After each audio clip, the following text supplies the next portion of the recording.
Is an LLC required when starting an RV park? My simple answer, yes. The reason why I say yes is for a couple different reasons. I'm going to go through those right now. So the first reason would be, and this is probably the biggest reason, is to protect you and your personal assets from any outside attack, whether it be from a customer or anybody else. So if a very probable thing that could happen is that someone could get hurt on premises at your RV park. Could be an employee, could be a client, whoever it may be. I'll give you a good example. Maybe your water pressure is really high and a customer goes out to check their water pressure. And when they get to the pipe, they check it and it blows up and it causes them to lose their sight. And obviously they're furious. And so the first thing they do is they attack you. And if you had your RV park just under your personal name and you were not protected by any entity, you didn't have an LLC, let's say you had maybe a house that you own, you had some cars, maybe some land in other places, what the customer can do is they can actually take those things from you in a lawsuit if it reaches that far. And so when you have an LLC, they can only attack what's in the LLC. And, obviously what happened was on premises of your RV park, so they can only attack the LLC, which is associated with the RV park. If they were to attack the RV park and you're the only person that's associated with that, your personal name, all of your assets and everything that you own is liable and it's able to be attacked by an outside source. So when you have it under your LLC, they can only take what's in the LLC. And this is also an important aspect to think of. A lot of people do this with, if they have like residential homes that they own.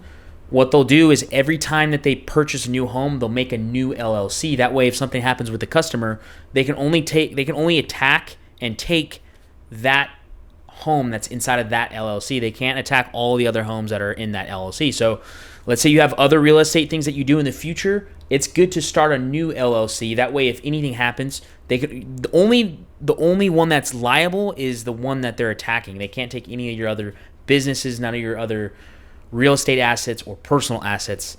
And that's one of the biggest reasons why you should get an LLC when starting an RV park. Now, another reason why you should get an LLC when starting an RV park is that you will have authority over the name. So whatever name you come up with for your RV park or whatever it is, whatever kind of business name or name for the RV park you want to have, let's say, for instance, I don't know, Oak Grove, whatever, if you have that under an LLC and nobody else has that name, you pretty much have a protection over that name. Now, there are things in which if you wanted to do trademarks and stuff like that, but essentially nobody can use that LLC name. And so by creating an LLC, you can protect that name versus if you just have it under your personal name and you claim that you're Oak Grove RV Park. Well, somebody else can start an RV park and they have legal authority over the fact that they really are Oak Grove because there wasn't anybody else. You had it under your personal name. So when it comes to keeping business names, having an LLC solidifies that, gives you a more professional feel, and people can't really rob you of your name. Another reason why you should get an LLC is that when doing certain things with legislature and municipalities and other things, depending on where you are, sometimes it is required to have an LLC and to have that general presence of legitimate business and legitimacy. I can't even say it. Legitimacy. So sometimes local governances or wherever you are, whoever you're dealing with, may require you to get an LLC. Not always, but some of the time it is required. So that's kind of important. And another reason you should get an LLC. And another reason also why you should get an LLC is for tax purposes. So LLCs are very easy in terms of the tax bracket. You can avoid double taxation unlike other corporations and different entities. And also they're very easy to manage. And in the eyes of the IRS and the government, it's an easy thing, and it's more lucrative for taxes. I'm not a tax expert nor an LLC expert, but these are just some things I've learned. And for taxes, it's going to be more beneficial if you do have an LLC versus just doing it under your personal name. But these are a couple tips on LLCs. Overall, I think you should have one if you're starting an RV park. I think it's really important, especially if you want it to be a legitimate business. Now, if you're just doing something in your backyard and you've got 3 or 4 renters, you might not need one. If you're starting a legitimate business and you maybe want some outside influence, I think having an LLC provides a little bit of legitimacy.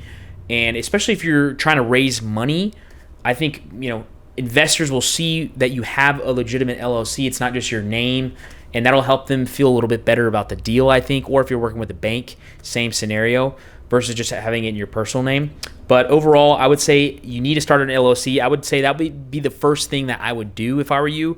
That's kind of the first thing that I did, was start my LLC before I even got into this. So I actually started with mobile homes, and I started my LLC way before I had even done my RV park. And what's nice about LLCs too is that the name is kind of irrelevant. My name for my LLC has nothing to do with my RV park, but the fact of the matter is it's an LLC. The name doesn't matter, really. You can do a doing business as, make it whatever you want, but you need to have an LLC, and these are some reasons why you should. If you got some value out of this video, give it a like, give it a thumbs up. If you want to see more videos about RV parks, make sure to subscribe. Thanks again for watching, and we'll see you in the next video.